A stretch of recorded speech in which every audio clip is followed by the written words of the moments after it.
बिस्मिल्लाहिर्रहमानिर्रहीम। अस्सलाम वालेकुम। उम्मीद करता हूँ आप सब ठीक होंगे, मैं भी बिल्कुल ठीक हूँ। आज का जो हमारा टॉपिक है वो है अर्श इन केस ऑफ इतलाफ़। जैसा कि आपको पता है कि हमने हर्ट के टाइप्स पढ़े थे, उसमें एक टाइप था इतलाफ़ उज़्व। इतलाफ़ उज़्व में हमने पनिशमेंट ये पढ़ा था कि अर्श देना पड़ेगा। तो अर्श कितना होगा? फॉर सपोज़ आई की एक आंख की जो है इतलाफ़ हो जाती है तो फिर अर्श कितना देना पड़ेगा ऑफेंडर को, ये आज के इस लेक्चर में हम पढ़ेंगे। लेक्चर को स्टार्ट करते हैं।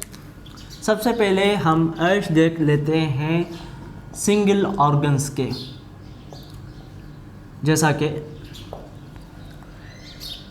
नोज़ जो है वो एक की तादाद में मौजूद है, ये सिंगल ऑर्गन हो गया। टंग जो है, ज़बान, अब ये जो है वो भी सिंगल ऑर्गन है। तो इस केस में जो अर्श होगा वो दियत के बराबर होगा। ठीक है जी, आगे चलते हैं। ये तो सिंपल है। सेकंड वो ऑर्गन्स हैं जो कि पेयर्स में मौजूद हैं, जैसा कि आँख, कान, ये जो हैं वो पेयर्स में मौजूद हैं। तो इनका अर्श जो होगा वो कितना होगा? इनका अर्श, अब अगर एक की इतलाफ़ हुई है तो फिर आधा दियत होगा, अगर दो की हुई है तो फिर फुल दियत होगा। लेकिन याद रखिएगा एक चीज़ यहाँ पे, जैसा कि एक ये है विक्टिम, ठीक है,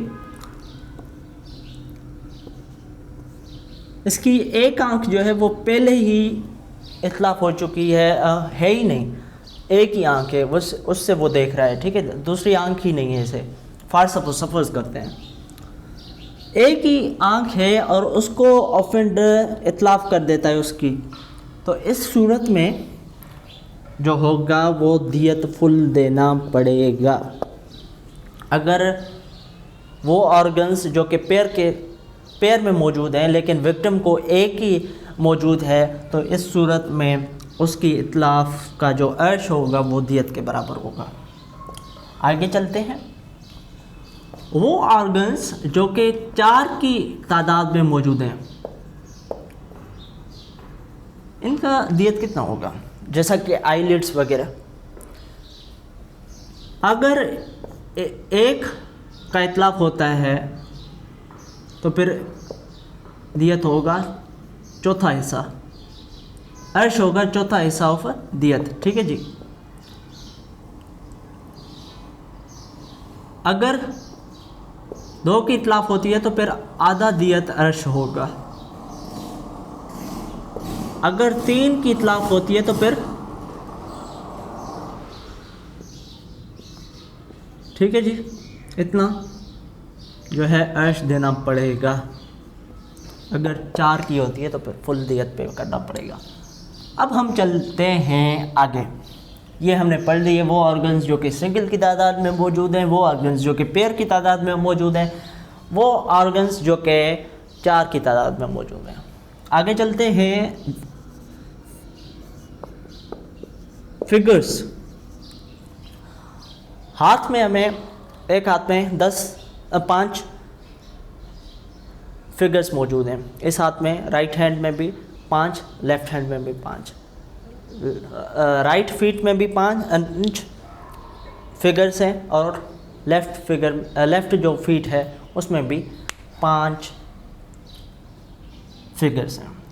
अगर एक फिगर की इतलाफ़ होती है, सिर्फ़ और सिर्फ एक की, तो फिर इसकी जो अर्श है वो कितनी होगी जी? इसकी अर्श होगी 1/10, 10वां हिस्सा दियत का अर्श होगी। ठीक है जी, ये आप समझ लें।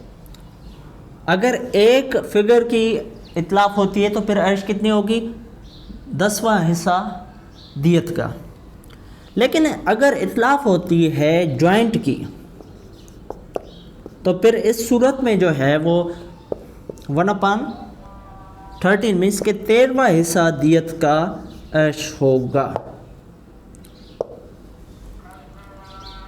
ठीक। लेकिन अगर वो जॉइंट जो है वो अंगूठे का है, मतलब कि थंब का,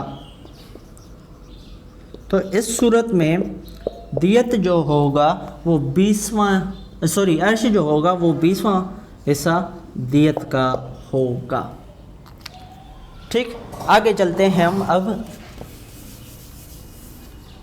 दांतों की तरफ। दांतों का जो अर्श है वो कितना होगा?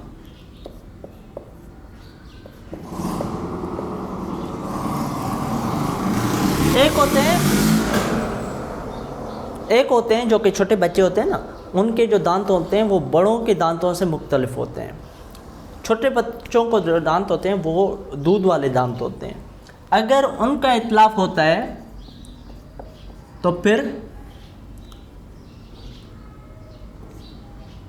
दमन पे करना पड़ेगा, फिर उनका कोई अर्श नहीं होगा। अर्श एक कंडीशन में होगा।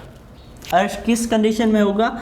अगर वो जो दूध वाले दांत हैं वो इत्लाफ हो चुके हैं, लेकिन इस सूरत में मतलब कि इस सर्कमस्टेंसेस में हुए हैं, ऐसे तरीके से हुए हैं इत्लाफ कि अब वहाँ पे जो है वो अडल्ट के जो दांत हैं वो भी नहीं हो सकते, जो दूसरे दांत वहाँ पे होने थे वो भी नहीं हो रहे। तो इस सूरत में जो है वो अर्श होगा। वो अर्श कितना होगा? वो फिर मिल्क वाले दांतों का अर्श भी जो अडल्ट वाले दांत हैं उसके बराबर होगा। अडल्ट वाले दांतों का जो अर्श है वो कितना होता है, अभी हम देख लेते हैं।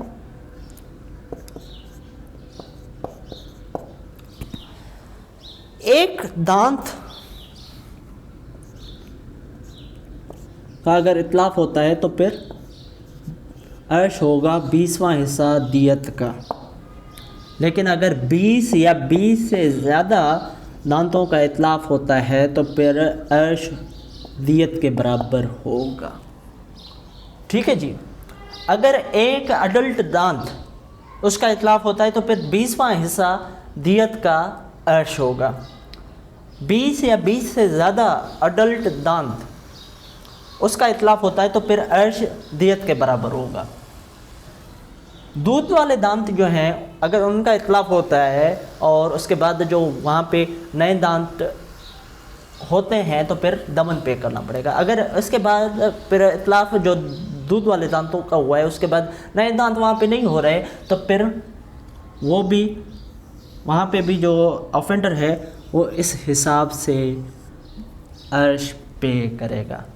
ठीक है जी। अब ये आप याद रखिएगा, सिंगल ऑर्गन्स का अर्श कितना होगा? दियत के बराबर होगा। पेयर्स में कितना होगा वो मैंने यहाँ पे आपको बता दिया है, 4 वाले भी बता दिया है। फिगर्स का जो अर्श है वो कितना होगा वो भी मैंने आपको बता दिया है। दांतों का कितना होगा, मिल्क का दांतों का कितना होगा, अडल्ट दांतों का कितना होगा, ये भी आज के इस लेक्चर में हमने कंप्लीट कर दिया है। तो मैं कहता हूँ आपको यह समझ में आ गया होगा। अगर कोई क्वेश्चन है तो मुझे कमेंट बॉक्स में कमेंट कीजिए। Thank you very much. अल्लाह हाफ़िज़।